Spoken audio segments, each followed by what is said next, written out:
বিশ্বনবী জুমার খুতবা দিচ্ছেন, হঠাৎ বিশ্বনবী দেখলেন হাসান আর হুসাইন লাল দুইটা জামা পরে জুমার মসজিদের মধ্যে ঢুকে একবার কাতারের এইদিকে দৌড় মারে, আরেকবার ওইদিকে দৌড় মারে।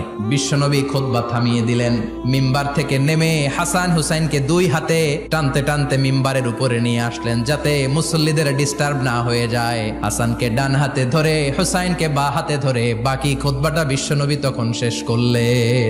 আবার বিশ্বনবী জুমার খুতবা দিতে দাঁড়ালেন, এক সাহাবী এসে বসে বলল, বিশ্বনবী বললেন, কম দাঁড়াও, 2 রাকাত পড়ছো?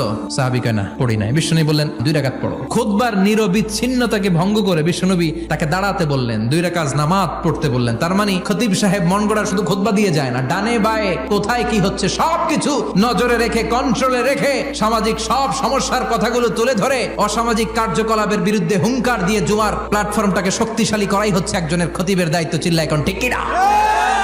এ কাজই করেছেন বিশ্বনবী 500টা খুতবায়।